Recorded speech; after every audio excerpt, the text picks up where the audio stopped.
En este episodio de Lo Inédito sobre los Evangelios podcast, comentamos el Evangelio del 28º domingo del tiempo ordinario. Muchos son los llamados y pocos los elegidos. En la sección Espiritualidad, ¿por qué celebramos la fiesta de Nuestra Señora del Rosario? ¿Y qué podemos aprender sobre el Santísimo Rosario? ¿Cuáles son los significados de esta devoción mariana por excelencia? Todo eso y mucho más en este nuevo episodio de Lo Inédito sobre los Evangelios podcast.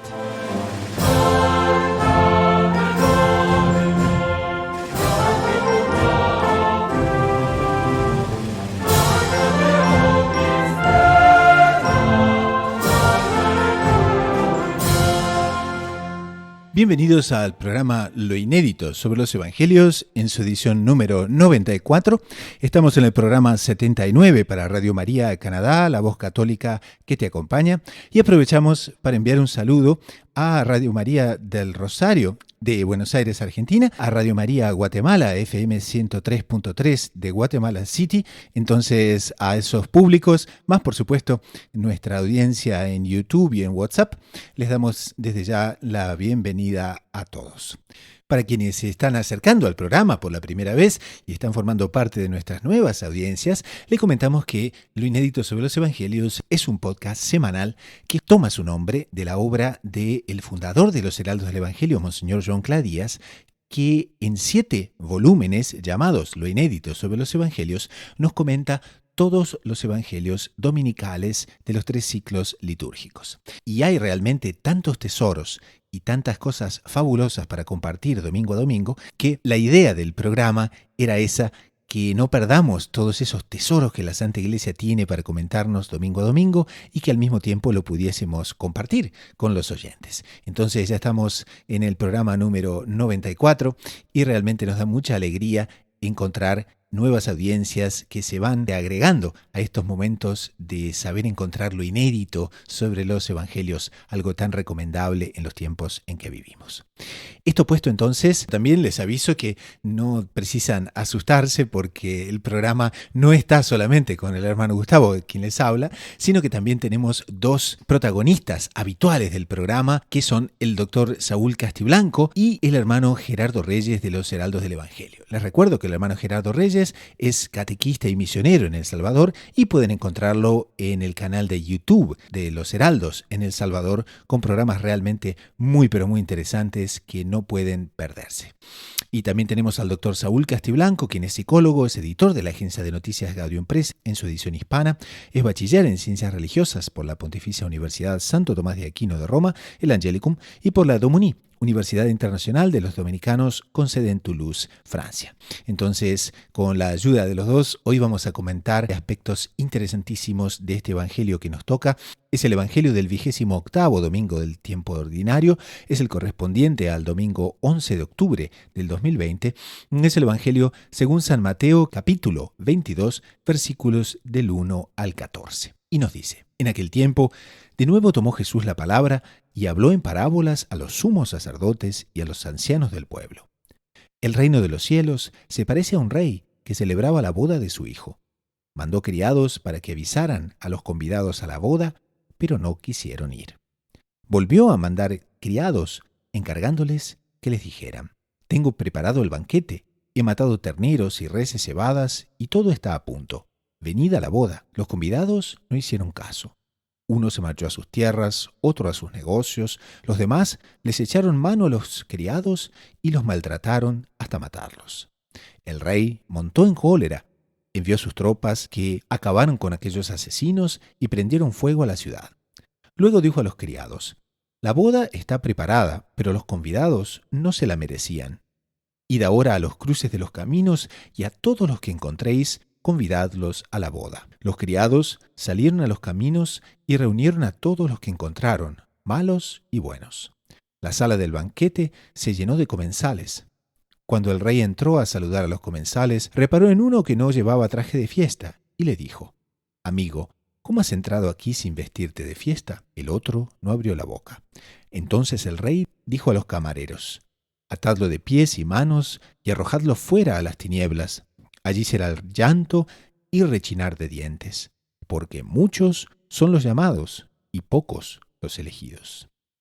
Entonces, como podemos ver, es un evangelio muy serio que nos llama a la preparación porque la invitación del Señor es una invitación para todos. Y nuestro Señor justamente comienza por hablar hacia los sumos sacerdotes y los fariseos, pero en parábolas. Y entonces quiere llamarles la atención sobre el momento de la llegada del Mesías, cómo ha llegado y cuál es justamente la responsabilidad personal que todos tienen para ese momento y que también nosotros, como católicos del siglo XXI, tenemos frente a la invitación que nuestro Señor nos hace para seguirle, para asistir a su banquete y sobre todo para estar preparados. Entonces, ¿cómo les parece que debemos ver ese banquete? Tanto para los sumos sacerdotes, tanto para el tiempo de los fariseos, cuanto para el tiempo presente en que vivimos. Siempre es muy bonito ver cómo nuestro Señor Jesucristo se dirige a la población, se dirige a los, en fin, a los sumos sacerdotes, a los fariseos, a toda esta gente, utilizando este singular método de las parábolas, que de hecho es un modo velado y al mismo tiempo muy claro para quien tiene que entender el mensaje, que nuestro Señor utiliza para transmitir aquello que Él desea, para que aquellas personas a las cuales debe llegar el mensaje, este llegue realmente al fondo de los corazones. Evidentemente que nuestro Señor en esta parábola viene hablando y resaltando el hecho de que aquellos para quienes fue enviado el Hijo del Hombre, el Mesías, infelizmente se comportaron, tuvieron para con él una infidelidad que quedaría más patente un poco de tiempo más tarde con la crucifixión del Mesías. Más ya nuestro Señor como que quería ir trabajando o ver, en fin, queriendo ablandar, tocar los corazones de estos hombres por medio de las parábolas, dando a entender cómo aquellos para los cuales había sido hecho propiamente este banquete estaban tomando una actitud de rechazo, cosa que evidentemente causaba mucho dolor al mismo Dios hecho hombre. Pero él aún así tiene como que sus intentos de ablandar la dureza de corazón y ver si aún puede entrar y encontrar un terreno en el alma de estos hombres. Ahora es muy bonito ver cómo Dios no se irrita y no pierde la paciencia tampoco, sino que continúa insistiendo, ¿no? Creo que fue San Jerónimo, San Jerónimo, un genio, un completo genio desde chiquito, ¿no? Parece que declamaba de memoria trechos largos de los clásicos griegos, de Homero y de otros autores. Cuando llegó a las Sagradas Escrituras le parecieron aburridas, me parecieron de un lenguaje muy simplón, ¿no? Entonces, acostumbrado seguramente a Cicerón, acostumbrado de pronto a Virgilio, ¿no? Y esos arabescos y metáforas y circunloquios elegantes y pomposos. Pero me acordaba de San Jerónimo, ¿por qué? Porque es impresionante, nuestro Señor está dando una parábola, ¿no? Es un cuento que puede ser escuchado por un niño y por un adulto, por un sabio y por un ignorante, por un hombre de su época o por un hombre del siglo 30, por un fariseo y también por aquellos, nos recuerda Monseñor Juan Clá, que iban a ser convertidos, ¿no? Entonces es una metáfora que los fariseos iban entendiendo. Oiga, a ustedes mataron a los profetas, mataron a los enviados del Señor que estaba llamándolos al convite, al banquete. Es una profecía también que nuestro Señor les hace a los fariseos, que seguramente ya maquinaban la muerte de él. Ustedes me van a matar a mí, porque yo soy enviado del Rey, yo soy enviado de Dios Padre, ¿cierto? Pero Monseñor Juan Clá también nos dice en el libro, maravillosamente, lo inédito de los evangelios, nos dice, San Jerónimo se vuelve santo y empieza a percibir que en ese lenguaje, entre comillas, sencillo, llano, simple, se escondía una sabiduría infinita, una riqueza impresionante y una literatura celestial. Y entonces le pasa lo del péndulo, que de un extremo pasa al otro extremo. Y entonces el que menospreciaba las Sagradas Escrituras por un lenguaje no ciceroniano, se convirtió en el gran amante de las escrituras y aprendió hebreo, arameo, inclusive fue hasta Jerusalén para en el fondo profundizar las escrituras y fue el gran creador de la Vulgata. Entonces a mí leyendo esta parábola y sabiendo todas los públicos a los cuales iba dirigida, me suscita, sí, siento como realmente la palabra de Dios. Ahora, aquí hay una parte también que es muy, muy directa, ¿no? Y que dice que, claro, el Señor mandó a sus criados para que llamaran a los convidados, pero estos no quisieron ir. Ahí Él insiste y estos convidados agarran a los criados, los maltratan y los matan. Entonces, aquí Monseñor John Clan nos llama la atención que esta ingratitud de algunos llegó hasta el extremo de asesinar a los emisarios del rey, y nuestro Señor está hablando ya también de los primeros mártires, como San Esteban, como Santiago el Mayor, como Santiago el Menor, y todas las demás víctimas de las persecuciones narradas en los Hechos de los Apóstoles, en las epístolas de San Pablo. Ahora, qué odio gratuito, porque el rey no quiere nada malo a través de esta invitación. No quiere sacar ventaja de nadie, no quiere usar a nadie, quiere simplemente llamarlos y celebrar con él. Y nada, ¿no? Ese odio gratuito de los invitados que se vuelve también hacia el rey, hacia todos sus emisarios. Qué misterio, ¿no? El misterio de la iniquidad, el misterio del mal, porque de hecho es una enemistad que fue la que desde el inicio, cuando Satanás gritó el non serviam delante del trono de Dios, ya se estableció ese odio gratuito del mal en contra del bien, que va a buscar a cada instante perder a los buenos, y si no consigue perderlos, intentar aniquilarlos de cualquier manera, porque la simple presencia de una persona recta, de una persona buena, de una persona íntegra, incomoda al malo, como que le escalda la conciencia al malo.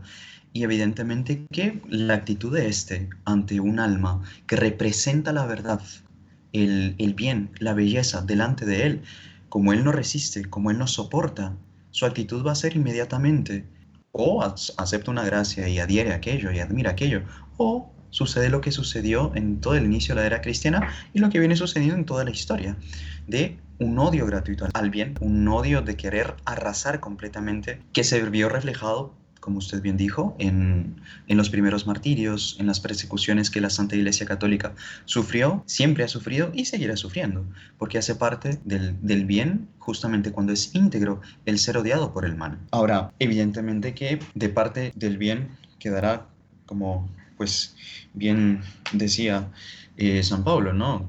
Convencer al mal a fuerza de bien, más también hay momentos en que sabiamente la Iglesia Católica ha suscitado movimientos promovidos por el Espíritu Santo para la defensa de la verdad católica, del bien absoluto. Es decir, no puede ser simplemente un bien pasivo, sino que llega un momento en que también tiene que ser un bien combativo, de defender la dignidad de Dios, así como fue el primer grado de San Miguel Arcángel cuando fue la división en el cielo. Y uno ve también, ¿no?, la réplica que el rey da, porque nuestro Señor ahora no va a agregar azúcar a toda esta historia, sino que dice: el rey montó en cólera, envió sus tropas, se acabaron con aquellos asesinos y prendieron fuego a la ciudad.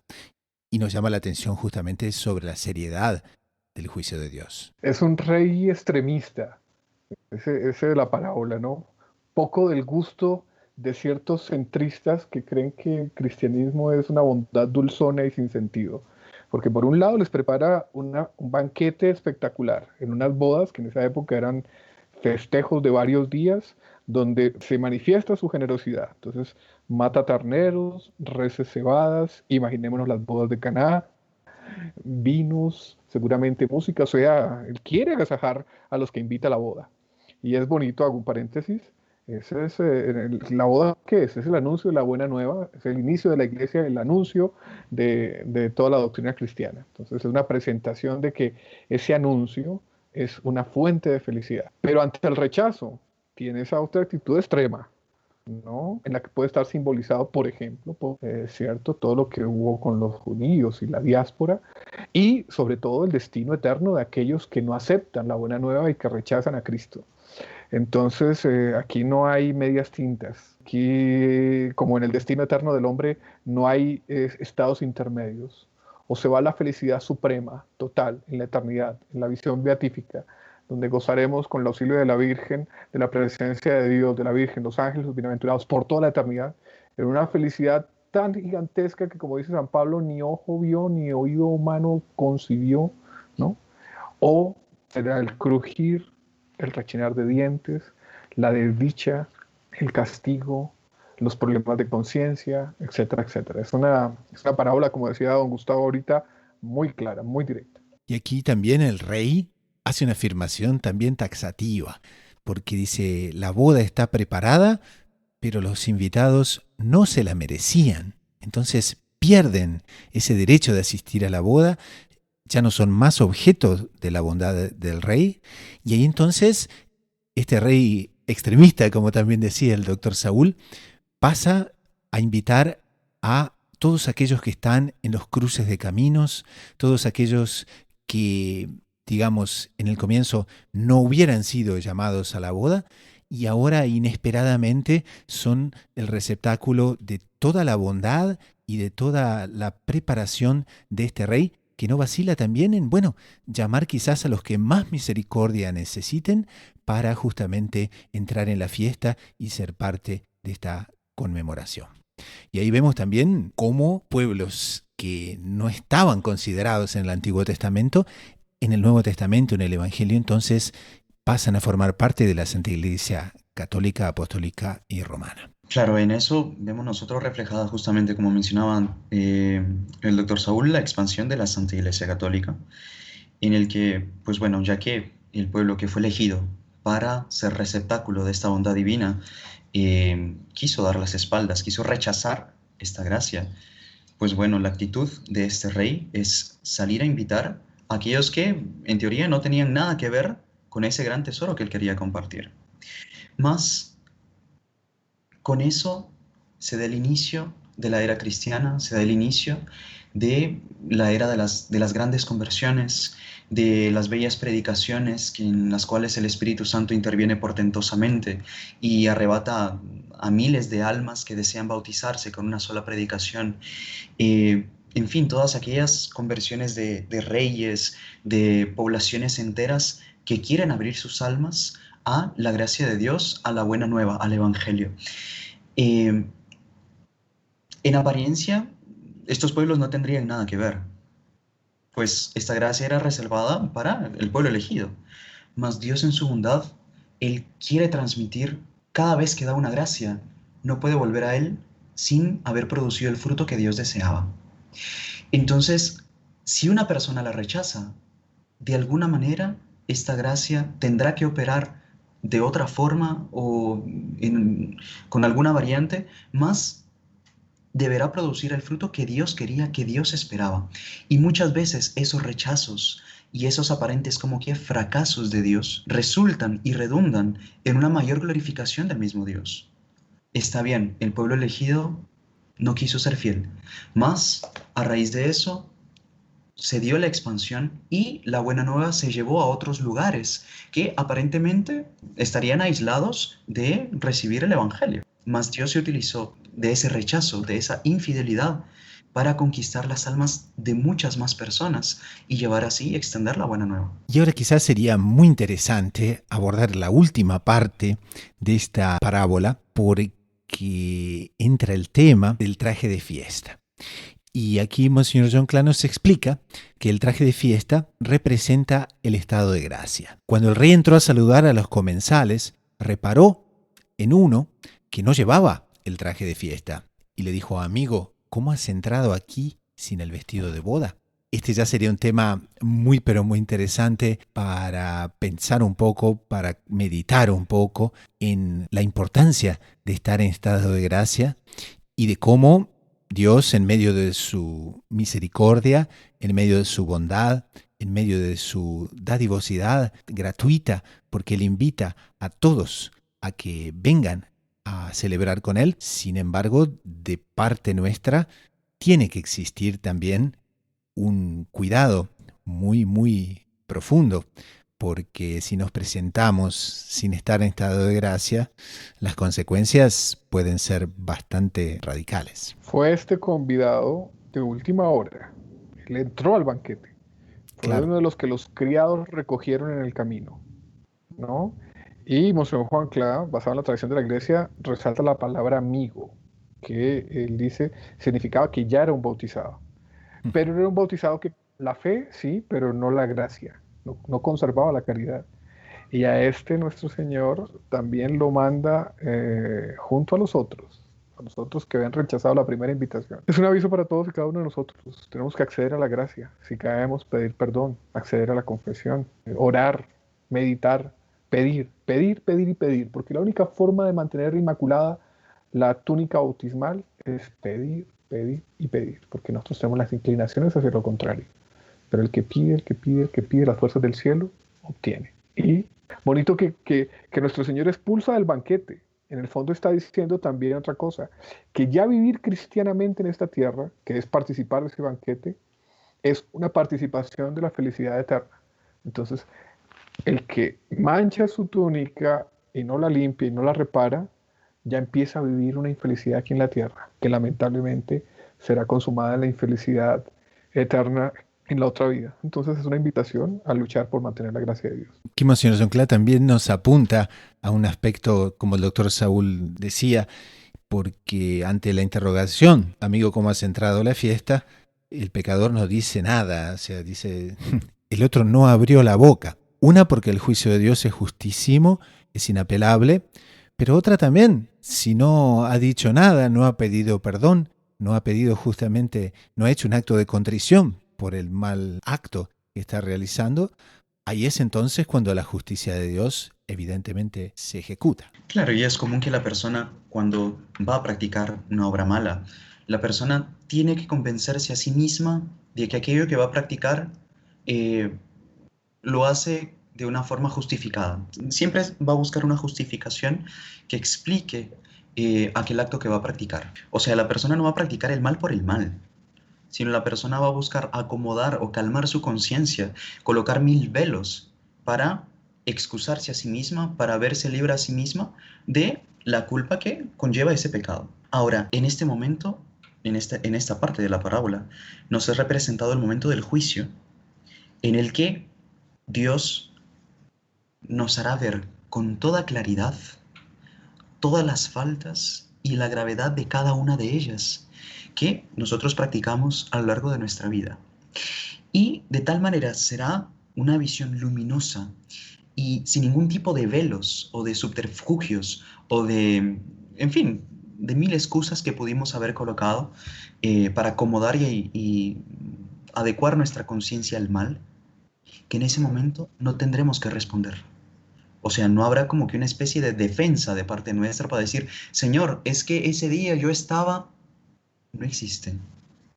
Es la justicia delante del Supremo Juez que ponderará absolutamente todo. Y nosotros, no existe en ese momento, estaba cansado, es justicia absoluta. No tendremos cómo defendernos delante del Sumo Juez.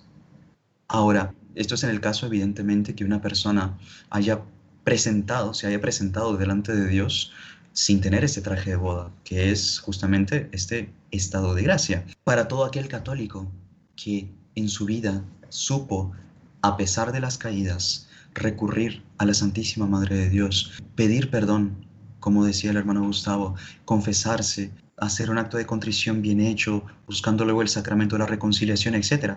Esa persona puede ser que no responda a ella misma por sí en el juicio, mas tendrá una abogada que es la madre del sumo rey, del supremo juez, que en ese momento abogará por nosotros en la hora en que nosotros no tendremos ni válida para defendernos. Esa es la confianza también que nos debe reconfortar ante la idea del juicio particular. Y quizás para dar un punto final a este comentario del Evangelio, no podríamos terminarlo sin tocar este versículo que nos parece también muy serio, porque nuestro Señor nos dice, porque muchos son los llamados, pero pocos los elegidos. Entonces, un poco yendo en la línea de aquello de no solo el que dice, Señor, Señor, entrará en el reino de los cielos, podemos estar llamados, pero si no tenemos cuidado, podemos dejar de ser elegidos. Realmente un punto que llama mucho la atención, pues a veces uno tiene la idea que por ser católico ya con eso tengo mi salvación garantizada. Y claro, si es un buen católico, un verdadero católico, como, como Dios manda, está bien. Es posible afirmar eso más. Si yo soy un católico tibio, que me recuerdo de la misa cada mes, que rezo cada vez que tengo un problema únicamente, en fin, que voy llevando mi relación con Dios a como yo vaya sintiendo mi conciencia, que no me pese, lo suficiente como para que la conciencia no me moleste. Evidentemente que, y sobre todo si no cuido mi alma de mantenerla en estado de gracia, evidentemente que el simple hecho de llamarme católico no será suficiente para, cuando me presente delante de Dios, yo tener las puertas del cielo abiertas. Fui llamado, más por negligencia propia. Yo corro el riesgo de no ser de los elegidos. Ahora, evidente que eso Dios no lo va a escoger arbitrariamente. Eso Él lo coloca en nuestras manos. Él lo coloca en nuestra voluntad. Él lo coloca en qué tanto nosotros sepamos confiar en su misericordia, acercarnos a Él cuando sea necesario, pedir perdón o cosa semejante. Él quiere que todos estemos en los elegidos, mas Él va a respetar nuestra libertad. Él va a respetar nuestro, nuestra disposición de alma para realmente querer ser de los elegidos de Dios. Y aquí, pues cabe resaltar que, como buenos católicos que queremos ser, todos debemos pedir constantemente, todos los días, por nuestra perseverancia, por nuestra salvación, por nuestra santificación. Porque es una lucha constante. No tenemos la salvación garantizada, a menos que recemos constantemente, pidamos esta gracia a Dios, recurramos constantemente a la Santísima Virgen, que allí sí podremos tener la certeza de que no solo seremos de los llamados, sino también de los elegidos. Y también, quien confíe en Nuestra Señora, ¿cómo se va a encontrar defraudado? ¿No es cierto? Por más pecadores, por más llenos de iniquidades que seamos, si confiamos en la Virgen, Nuestra Señora nos va a dar alguna salida. Claro, siendo la madre del juez, creo que nuestra causa está muy bien defendida, pero será necesario tener ya ese relacionamiento desde ya con esa abogada tan excelsa que el mismo juez nos colocó como madre. Entonces, podemos concluir esta primera parte con la propia conclusión que Monseñor John Cla nos da en su libro que da nombre al programa, Lo Inédito sobre los Evangelios, y nos dice: estemos siempre atentos a la palabra de Dios que nos convida al banquete y escuchemos la voz de la conciencia advirtiéndonos en lo profundo del alma que no manchemos el hermoso vestido nupcial de la vida de la gracia para que podamos entrar en el festín eterno de la visión beatífica, donde, con la Santísima Virgen, Dios mismo será nuestra recompensa demasiadamente grande. Vamos a un corte con el coro de los Heraldos del Evangelio y enseguida retornamos porque, así como el día de hoy, que está siendo grabado el programa, es el día 7 de octubre y es fiesta del Santísimo Rosario, vamos entonces a dedicar la sección Espiritualidad a todo lo referente al Rosario y a la devoción mariana, tan pero tan central, no tanto en el día de esta fiesta, sino presentemente en cada uno de todos nuestros días. Enseguida retornamos.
Entremos ahora en el segundo segmento del programa, que es la sección Espiritualidad. Como ustedes saben, en esta sección exploramos temas centrales de la vida espiritual para el beneficio y el crecimiento de la audiencia. Hoy tenemos un tema, como les decía en el primer segmento, hoy es 7 de octubre, fiesta de Nuestra Señora del Rosario, y qué tema interesante para tratar, y nos aprovechamos entonces de un artículo de Gaudium Press para tratar sobre la Virgen del Rosario, la que venció en Albi, la que triunfó en Lepanto. Entonces es una historia que quizás muchos ya conozcan, pero que sin embargo es siempre bueno no solo recordar, sino también contar y también tener muy presente y muy fresca en nuestra alma, porque siempre nos va a ayudar a crecer en devoción a la Santísima Virgen, a tener muy en cuenta el valor del Santísimo Rosario y cómo siempre que la cristiandad se encontró en peligro o se encontró en situaciones complicadas, bueno, justamente fue la solución que estaba en el rezo del Rosario. ¿Y qué tema para estos días en que estamos, no es cierto, hermano Gerardo? Totalmente, hermano Gustavo.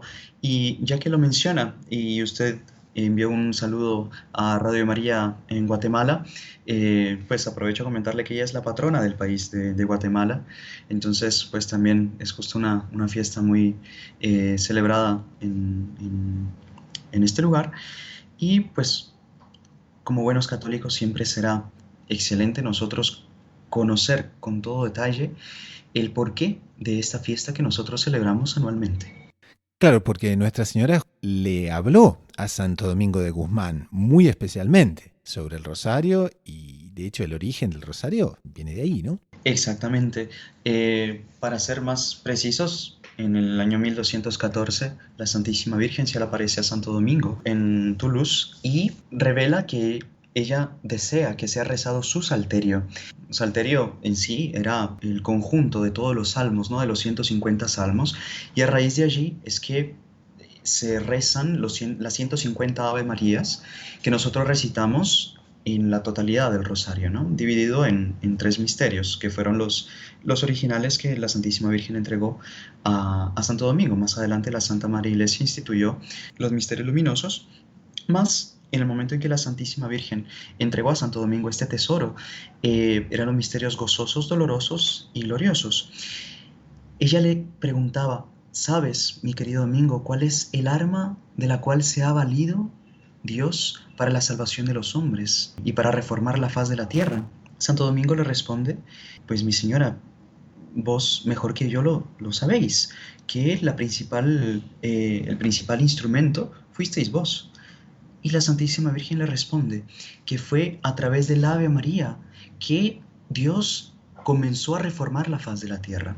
Y de allí la importancia de nosotros repetir constantemente esta oración, recitar varias Aves Marías, meditando los momentos de la vida, pasión y muerte y resurrección de nuestro Señor Jesucristo. Pero también hay, digamos, hay una parte que sigue en la historia, porque el 7 de octubre en realidad representa un otro gran acontecimiento. Exactamente.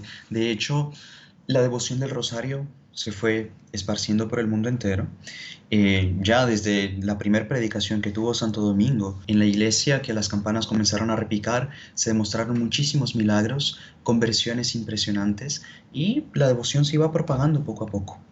Más de una forma especial, esta devoción quedó más enraizada en la Santa Madre Iglesia, cuando por ocasión de una invasión turca, en el Golfo de Lepanto, amenazaba a toda la cristiandad. Y en ese momento el papa felizmente reinante en la época era San Pío V, que también era de la familia espiritual de Santo Domingo. O sea, era dominicano también. Ja. Era dominicano, exactamente. Él en el momento convocó a todos los monarcas católicos para defender a la cristiandad en ese momento. Y se armó una flota comandada por don Juan de Austria, que salieron al encuentro de los turcos en ese momento para defender a la Santa Iglesia Católica. Y esta relación que tiene con el Santo Rosario a raíz de esta batalla fue justamente porque antes de dar inicio, antes de entablar propiamente la guerra contra los turcos, todo el ejército católico rezó el rosario y después de esto se lanzaron a la batalla. Realmente la descripción de la misma batalla es impresionante, es sumamente bonito, en el que por varias ocasiones parecía que los católicos iban a perder. Incluso llegaron a invadir la nave capitana. En fin, pasaron por aprietos, mas tenían su confianza puesta en la Santísima Virgen. Y crónicas de los musulmanes en la época contaban que habían visto del lado de los católicos a una gran señora que se aparecía y que devolvía las balas que ellos mismos iban tirando. Es decir, como respondiendo al fuego de los turcos en ese momento, y que estaba con una fisionomía de mucha seriedad. En fin, por designios de la providencia entonces, después de ardua batalla, finalmente la victoria fue de los católicos. San Pío V se encontraba rezando, implorando a la Santísima Virgen su ayuda a favor de los católicos. Y en el momento en que se dio la victoria de los católicos, él tuvo una visión en la cual Dios le reveló que esta victoria ya había sido concedida al ejército cristiano. Y de hecho la noticia llegó 20 días más tarde, cosa semejante. Más cuando llegó la noticia al Papa, él ya la sabía e incluso él había anunciado el mismo día 7 de octubre, que fue cuando se dio esta batalla en este golfo. San Pío X de hecho se encontraba rezando el rosario. Después, en agradecimiento a la Santísima Virgen, él quiso instituir la fiesta que hoy en día se celebra como Nuestra Señora del Rosario. Y aquí el artículo de Gaudium Press nos llama la atención sobre lo clara que es la predilección de la Virgen misma por esta devoción del Rosario. Porque claro, en Lourdes, en Fátima, ella apareció también con un rosario en la mano. Y en Fátima fue exactamente muy explícita, hablando de los beneficios de esta oración y que muchos han llamado, como devoción de predestinados. Entonces, quien realmente rece el rosario puede contar con la ayuda de la Santísima Virgen si se encuentra en batallas como la de Lepanto o también si se encuentra en las batallas de la vida. Y en ese aspecto, por ejemplo, para nuestra vida familiar, hermano Gerardo, ¿qué le podemos recomendar a nuestra audiencia? Algunos consejos prácticos quizás de cómo rezar el rosario, que es tan importante sobre todo si se sigue esta práctica con perseverancia, ¿no? Porque no es para acordarse una vez por mes o una vez por año del rosario, sino que debería ser una práctica diaria, ¿no es cierto? Exactamente, tal como usted lo dice. Incluso un punto muy bonito al cual quisiera llamar la atención es que la Santísima Virgen, al aparecerse en Fátima, ella en cada aparición, ella repetía siempre la misma frase: quiero que recen el rosario todos los días. Era un pedido invariable de la Santísima Virgen en cada aparición. Y un hecho curioso, o mejor dicho, el que pues digno de nota, es que en el momento en que ella se presenta, en que los pastorcitos le preguntan el nombre, ella se presenta como yo soy la Señora del Rosario, para que nosotros veamos la importancia que la misma Santísima Virgen le da a esta devoción. Ella se presenta como la Señora del Rosario. Se puede haber presentado como la Madre de Dios, como la Reina de los Ángeles, etc. No, su título es, en ese momento, como ella se quiso presentar y sabía cómo más habría de auxiliar a los hombres, es Nuestra Señora del Rosario. Y ella pedía: ¿queréis la paz? Rezad el rosario. ¿Y cuántas veces, hermano Gustavo, nosotros no necesitamos de esa paz en el mundo, en nuestra familia, en nuestro entorno, en nuestra propia conciencia a veces, en nuestras propias almas? Y esta paz la promete la Santísima Virgen a través del rezo del Santo Rosario. la conciencia queda iluminada, la contrición se despierta, el alma se ordena, los problemas se solucionan cuando la persona se pone de rodillas y recita una Ave María, otra Ave María, otra Ave María, meditando devotamente los momentos de la vida de nuestro Señor. Una frase muy linda y que nosotros debemos guardar, que si se nos olvida todo pero tenemos esto presente, habremos ganado mucho, es: familia que reza unida, permanece unida. Quien persevera unido en la oración, perseverará también seguramente en medio de las pruebas, en medio de las tentaciones, en medio de las dificultades. Dios está dispuesto a ayudarnos, más quiere que nosotros también hagamos ese pequeño esfuerzo de separar del día esos 20 minutos o 15 minutos para, con atención, con devoción, buscar el mejor momento del día para reunirnos, especialmente en familia.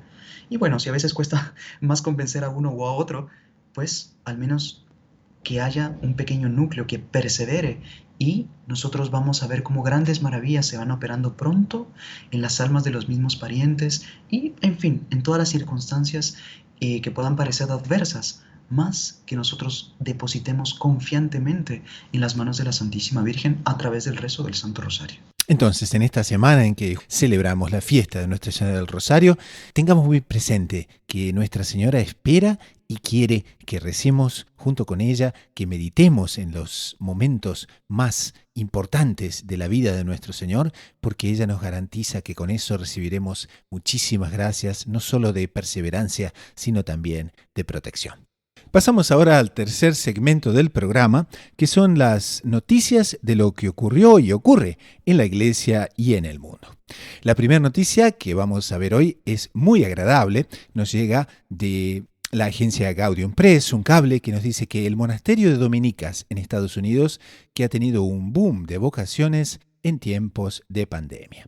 El único hecho no es solo que los cristianos culturales, a causa de la pandemia, no hayan regresado a misa cuando ya se podía, sino que vemos que realmente Dios continúa, el Espíritu Santo continúa llamando vocaciones para la Iglesia y se sirve de las más variadas circunstancias. Entonces, el cable nos llega de Ann Arbor y nos dice que en Michigan un boom de vocaciones está ocurriendo en una comunidad de hermanas dominicanas. Pero lo que es digno de elogio es justamente lo que ocurre en este monasterio, una comunidad de más de 150 religiosas, donde la media de edad es de 32 años. Doctor Saúl, ¿qué podemos decir de este fenómeno tan interesante, tan simpático y también tan esperanzador? Bueno, es un caso a estudiar en esta época en que las vocaciones para la vida religiosa escasean, ¿no? Es cierto que estas hermanas, estas religiosas, que son las hermanas dominicas de María, Madre de la Eucaristía, siempre se han destacado por su buen número de vocaciones, por unos retiros espirituales vocacionales exitosos, pero lo sorprendente es que el carisma sigue atrayendo, inclusive aunque no se realicen esos retiros espirituales vocacionales. Estos días recibieron 18 postulantes y muchas de esas vocaciones maduraron en estos tiempos de pandemia. Entonces, la noticia de Gaudium Press cuenta el caso de una muchacha, por ejemplo, que no pudiendo asistir a misa por el confinamiento, en su cuarto hacía adoración al Santísimo Sacramento a través de internet, se conectaba con alguna comunidad, tal vez con estas mismas religiosas que estaban haciendo adoración, y colocaba un post-it, un post ahí en la puerta diciéndole, por favor, en adoración no molestar, para que la familia no la interrumpiera.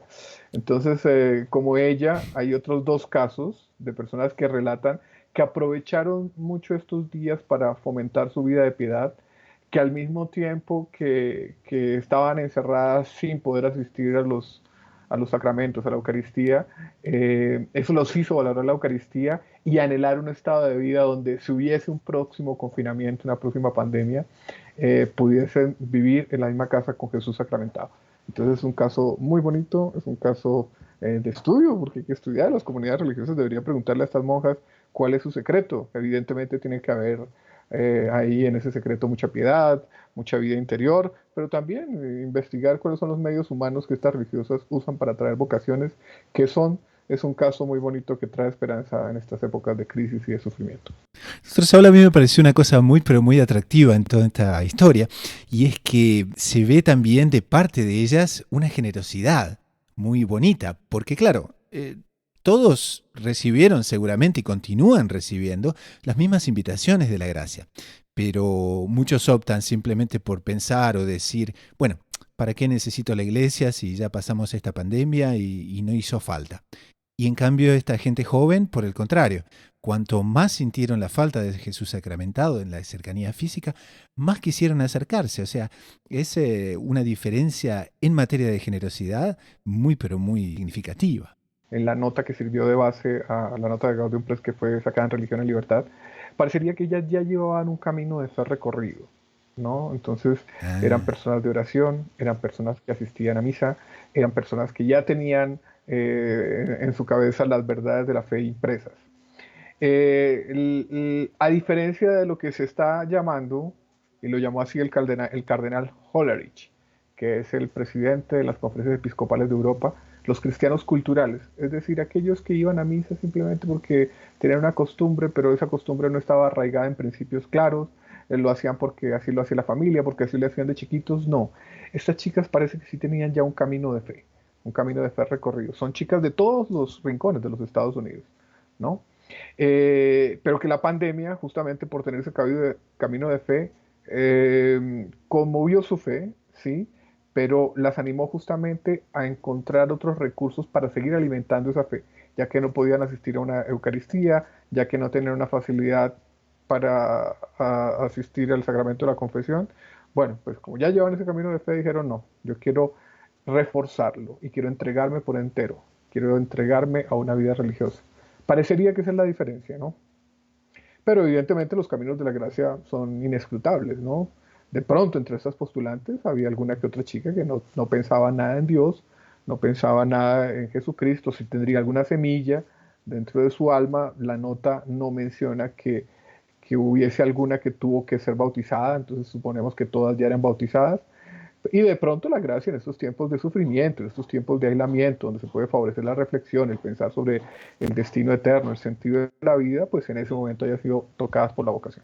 muy interesante entonces, y invitamos a la audiencia a rezar por estas jóvenes para que perseveren y por supuesto para que continúen el camino, un camino tan bueno que han emprendido. Pasamos ahora a otra noticia que es un poco más seria, una serie de declaraciones que el cardenal Müller ha proferido en estos días refiriéndose a las elecciones presidenciales que van a ocurrir en los Estados Unidos el día 3 de noviembre. Y él nos alerta y él dice que se trata de las alternativas irreconciliables entre democracia o dictadura, es decir, el modelo americano o la dictadura comunista china. Entonces nos pareció también muy interesante traer este tema para nuestros oyentes y nadie mejor que el doctor Saúl Castiblanco para comentarnos un poco este tema porque es también un cable de noticia de la agencia Gaudium Press. Doctor Saúl, ¿cómo es esto que es una alternativa en que nos encontramos y que mucha gente ciertamente no está contemplando de esa manera el momento histórico en que estamos? Bueno, el cardenal Müller es una personalidad, ¿no? No solo por su situación de destaque en la iglesia, el hecho de ser cardenal, sino por su propia prestancia intelectual. Entonces, cualquier opinión de él, quien fue prefecto de la Congregación de la Doctrina de la Fe, es ya importante. En una entrevista con un medio americano, Breitbart News, él tuvo lo que yo llamo osadía de opinar sobre las elecciones en Estados Unidos. Él dice, mire, hay tres cosas fundamentalmente en juego en estas próximas elecciones. El tema del aborto, ya sabemos que Trump ha prometido restringir el aborto al máximo, ¿cierto? Y por el contrario, Biden ha inclusive amenazado, por así decir, con convertir la sentencia que abrió las puertas del aborto en los Estados Unidos en una ley federal. Y ha escogido como fórmula vicepresidencial a una senadora de California, si mal no recuerdo, abiertamente abortista, militantemente abortista. Está entonces el tema del aborto, está el tema de la ideología de género, ¿cierto? Dice el cardenal. Y el tercero, que es la misión de los Estados Unidos de defender la democracia y los derechos humanos contra las dictaduras. ¿Cómo podemos leer esta frase del cardenal? Él asume, de una manera implícita pero real, que un triunfo de la dupla demócrata favorecería la hegemonía o la primacía de la China como gran potencia mundial, mientras que el triunfo de Trump no. ¿no? Entonces, ¿por qué supone eso el cardenal? Pues nos imaginamos que él se adhiere a las opiniones de muchas personas que muestran los lazos Biden-China y que, por el contrario, evidencian que Trump se ha enfrentado en los progresos, algunos no tan éticos, que en materia de economía está haciendo la China. Entonces, dice el purpurado, el triunfo de una política que confronta a la China no es solamente el triunfo de un gobierno, un estilo, un país sobre otro, sino el triunfo de dos sistemas, lo que representa cada uno de esos sistemas. Y por más que nosotros vayamos al supermercado o a cualquier tienda y encontremos productos chinos por doquier, eso, ese comercio no nos puede hacer olvidar que estamos hablando de un país comunista, de un país que restringe las libertades, de un país que ataca la libertad religiosa fuertemente, de un país que restringe la libertad de comunicación, la libertad de opiniones, etcétera, etcétera, una verdadera dictadura comunista, ¿no? Y por el contrario, los Estados Unidos, con todos los defectos que podamos achacarle a su estilo, pues por el contrario, favorecen la libertad de religión, de expresión, de empresa, etcétera, etcétera. Entonces, lo que dice el cardenal Müller es que un triunfo de los Estados Unidos, del gobierno actual, representaría esa actitud de pararle el avance a la dictadura comunista que quiere tener la primacía entre las potencias, ¿no? Entonces, que lo que está en juego no es una cosa meramente interna en los Estados Unidos. Está en juego la prevalencia de uno de los dos sistemas, de una dictadura comunista real, aunque pueda maquillarse que no, y de un sistema con sus defectos, pero que valora las libertades, que valora la libertad de emprendimiento, etcétera, etcétera, etcétera. Entonces, forzosamente esas declaraciones han repercutido en el mundo entero, han conmovido muchas conciencias, han cuestionado a muchas personas, y esa era la intención del cardenal, según mismo él lo declara, era que los cristianos y particularmente los católicos de Estados Unidos se dieran cuenta que eso está en juego, que no es solamente incluso el tema del aborto, que no es solamente incluso el tema de la ideología de género, sino está en juego un sistema de libertades a nivel mundial. Y es muy también oportuno el hecho de que el cardenal nos recuerde que esta rivalidad entre Estados Unidos y la China comunista no es una competencia deportiva por el primero o segundo lugar de las superpotencias, él nos dice. Se trata ni más ni menos de las alternativas irreconciliables de democracia o dictadura. Es muy serio lo que el cardenal nos está diciendo. Exactamente. Entonces, bueno, también continuemos rezando porque evidentemente lo que va a ocurrir el 3 de noviembre en los Estados Unidos va a tener repercusión mundial. La semana, una website, un libro, un artículo de doctrina católica que nos haya gustado y que podamos justamente recomendar a la audiencia para enriquecer sus observaciones, para también ayudar en lo que sea la vida espiritual y también, por supuesto, la vida cultural. Doctor Saúl, ¿qué nos recomienda para esta semana? Quisiera recomendar un site que si no es el primero, es el segundo site católico más visto en España. Es religionenlibertad.com, religionenlibertad.com. Tiene diversas secciones, noticias de los diferentes lugares, noticias de Roma, opinión, y se especializa en mostrar historias de vida que animan. Estoy viendo en este momento la portada y contemplo la historia de una persona que era electricista en España y que ahora es sacerdote en un suburbio en Caracas, un joven que sufrió un drama terrible que fue el suicidio de su madre, pero a partir de la fe enfrentó ese drama y hoy en día publica un libro que quiere animar a las personas en situaciones análogas. La historia de una joven que las comunidades religiosas eran algo aburrido, triste, hasta que entró en contacto con una y parece que ingresó a las clarisas de Canta la Piedra en España. Entonces son historias que animan, que entusiasman, de cuño cristiano, basadas en la fe, en la gracia. Recomiendo fuertemente este site, religionenlibertad.com. Muy bien, entonces lo colocamos en las notas del programa. Y con esto, en nombre del equipo de producción y de quien les habla, el hermano Gustavo de los Heraldos, nos despedimos hasta dentro de una semana. Así que a rezar mucho, a perseverar con confianza, con los ojos en la Eucaristía y en María Santísima, a la búsqueda incansable de descubrir siempre más lo inédito sobre los evangelios.